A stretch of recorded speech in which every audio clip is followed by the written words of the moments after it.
쉬운 성경 말씀. 마가복음 6장.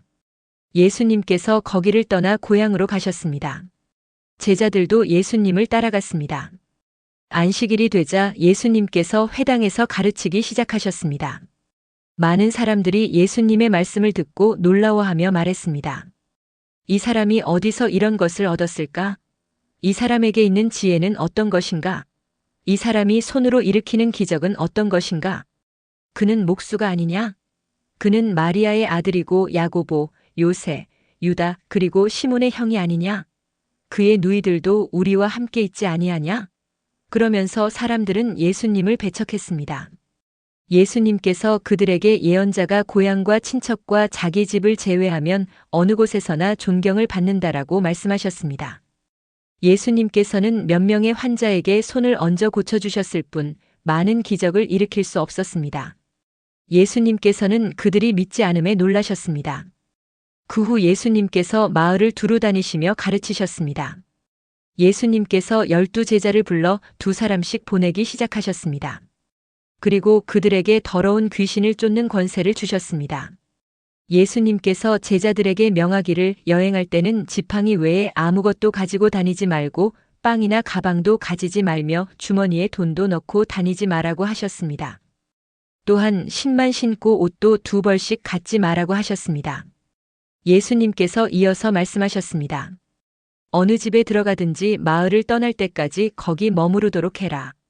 너희를 받아들이지 않거나 말씀에 귀를 기울이지 않으면 그곳에서 나올 때 신발에 묻은 먼지를 털어버려서 그들에게 증거로 삼아라. 제자들은 가서 사람들에게 회개하라고 전하였습니다. 또 많은 귀신들을 쫓아내고 많은 환자들에게 기름을 부어 병을 고쳐주었습니다. 예수님의 이름이 널리 알려져서 헤롯 왕도 예수님의 소문을 들었습니다. 사람들은 세례자 요한이 죽은 사람들 가운데서 살아난 거야. 그러니까 이런 기적이 그분에게서 나오는 거야 하고 말했습니다. 어떤 사람들은 이렇게도 말했습니다. 그분은 엘리야다. 또 다른 사람들은 그분은 옛날에 있었던 예언자와 똑같은 예언자야라고 말했습니다. 헤롯이 이런 소리를 듣고 말했습니다. 내가 목을 잘라 죽인 요한이 다시 살아났구나. 예전에 헤롯은 요한을 잡아오게 하여 감옥에 가두어 둔 적이 있었습니다.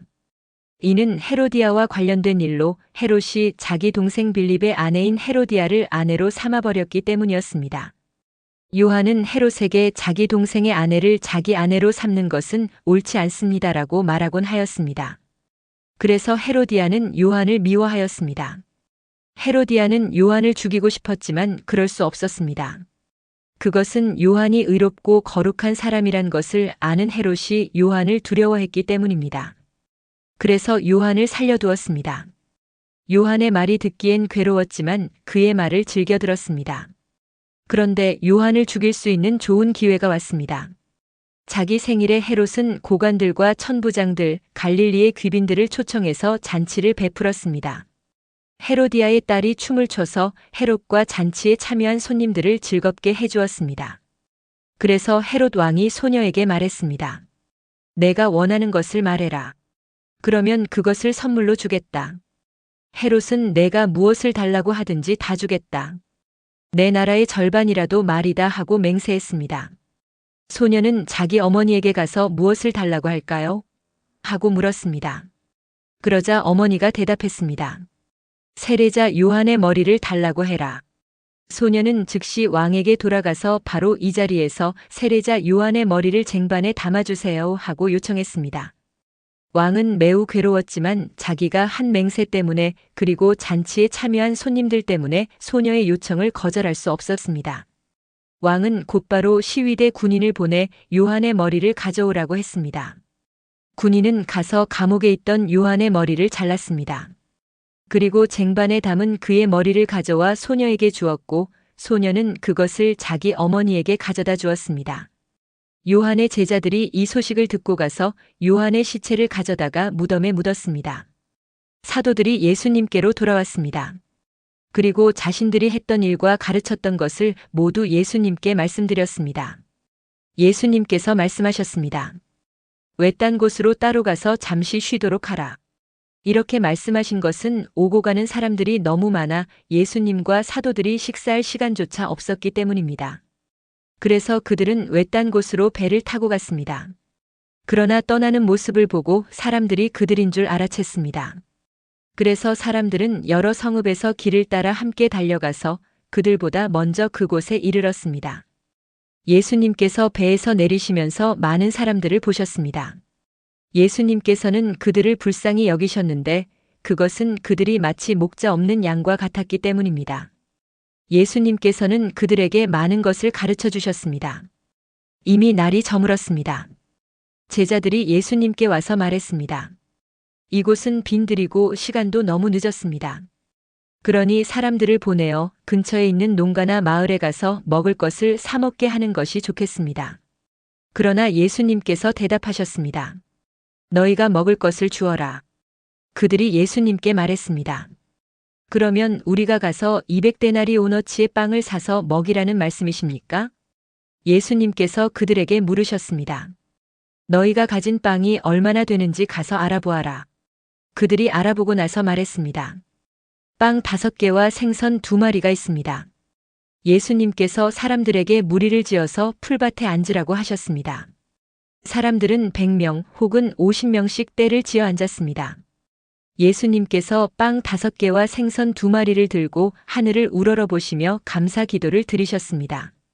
그리고 제자들에게 빵을 떼어서 나누어 주도록 했습니다. 그리고 생선 2마리도 나누어 주셨습니다. 모든 사람들이 배불리 먹었습니다. 제자들은 12광주리에 남은 빵 조각과 물고기를 거두어 드렸습니다. 빵을 먹은 남자 어른은 5,000명이었습니다. 예수님께서 제자들에게 배를 타고 호수 건너편에 있는 벳세다로 먼저 가 있으라고 말씀하셨습니다. 그동안에 예수님께서는 사람들을 집으로 보내셨습니다.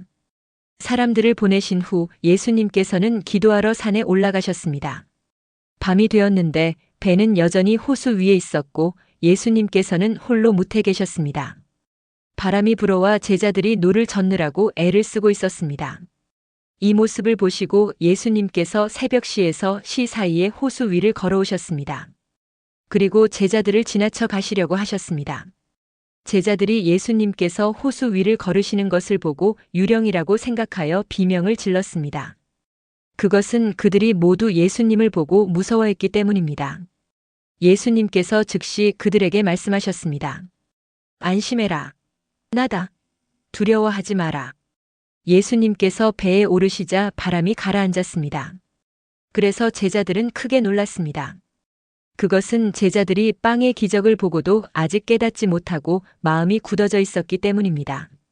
예수님과 제자들이 호수를 건너 게네사렛이란 곳에 도착하였습니다. 그리고 거기서 닻을 내렸습니다. 그들이 배에서 내리자 사람들이 예수님을 즉시 알아보았습니다. 사람들은 온 마을을 다니면서 예수님께서 계시는 곳마다 환자들을 침상에 눕혀 데려오기 시작했습니다. 예수님께서 마을이든 읍내이든 농촌이든 어디에 가시든지 사람들은 병자들을 시장에 데려다 놓고 예수님의 옷깃이라도 만질 수 있도록 간청했습니다. 예수님을 만진 사람들은 모두 병이 나았습니다. 오늘도 은혜 넘치는 하루 되시길 기도드립니다.